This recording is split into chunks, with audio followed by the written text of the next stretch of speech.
Welcome back to my video guys. नोंथांमोनखौ आंनि video फिन बरायफिननाय जाबाय।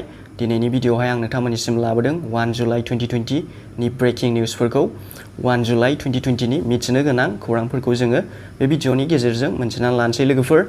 अब्ला हेडलाइन्सआवनो दं नम्बर 1 आव Today is 1 July which is also celebrated as National Doctors Day in India. 2. Assam to set up plasma bank in Guwahati in next 4 to 5 days. Health Minister Dr. Himanta Biswa Sharma. Assam and India COVID-19 updates. Number 3. Ramdev claims of no restriction on Patanjali's kit for COVID-19 management. It will be sold all over India. Number 4. The third round of meeting to resolve the border issue between India and China remain inconclusive. Government sources indicate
pass खालामग्रा Ayurvedic मेडिसिन्सखौ pass खालामग्रा मोनसे ministry बियो Indian गभर्नमेन्टनि आन्डारावनो बिसोरो दा बे पतंजलिनि बे मुलिखौहाय बिसोरो दा इमिउनिटि बुस्टार हिसाबैसो फानहोगोन आरो बिखौ रामदेबा होनदों अल ओभार इन्डियायावनो थाबैनो एभेलेबल जासिगोन होननानै। अब्ला जोङो नम्बर 4 आव नायनोसै लोगोफोर। नम्बर 4 आवनो दं द third round of meeting to resolve the border issue between India and China remain inconclusive. माने बे थामथि राउन्ड मिटिं जादोंमोन इन्डिया बर्डार इस्युआवहाय आरो जाय मोनसे फिथाइखौ थायनो हायाखै बेबो थायनो हायाखै होननाय फोरमायनाय जादों। बे थामथि राउन्ड मिटिंआबो मोजां रिजाल्ट होआखै होननानै जोङो मोनथिनो मोनदों आरो बेखौ बे मिटिंखौनो खालामदोंमोन 30 जुनावहाय जुननि 30 तारिखआवहाय मैयानि दिनावहाय खालामदोंमोन।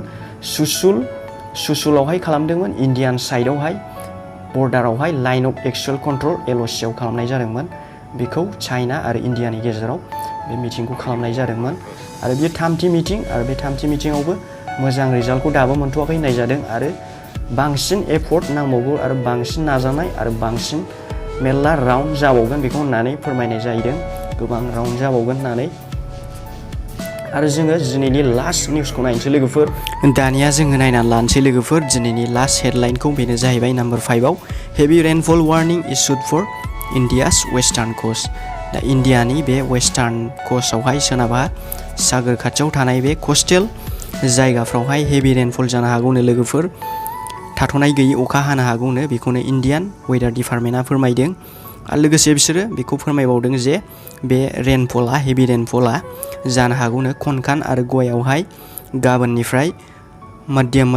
मध्य महाराष्ट्रआवहाय जागोननो फ्राइडेनिफ्राय शुक्रबार आरो गुजरातआव बे उइकनि लास्टनिफ्राय जानो हागौनो आरो लोगोसे माखासे फ्लाड वार्निंबो होफाबावदों जाहाथे मानसिफ्रा सांग्रां थानो हायो बा एलार्ट जाखानानै थानो हायो दानिफ्रायनो बेखौनो बिसोरो बे इण्डियान वेदार डिपार्टमेन्टआ फोरमायदों लोगोफोर दानिया नोंथांमोना नायनानै लानो हाबाय लोगोफोर 1 to 5 सिम जोङो गासिबो हेडलाइन्सफोरखौनो जोङो मोनथिनानै लानो हाबाय नोंथांमोना भिडिअखौ जोबजासिम नायदोंबा नोंथांमोना लाइक होलांनो दाबावसै लोगोफोर आरो नोंथांमोना साबस्क्राइब खालामनानै लादो बे चेनेलखौ खाथियाव थानाय बेल आइकनखौ नोंथांमोना अलाव थुनानै लादो जाहाथे बे भिडिअसफ्रा नोंथांमोननाव सिगांसिन सहैनो हानाय बादि आरो लोगोसे भिडिअखौ लाइक आरो शेयार होलांदो जाहाथे आङो मटिभेसन मोनबाय थानो हानाय बादि बेबादिनो भिडिअस नोंथांमोननि थाखाय आङो लाबोबाय थागोन लोगोफोर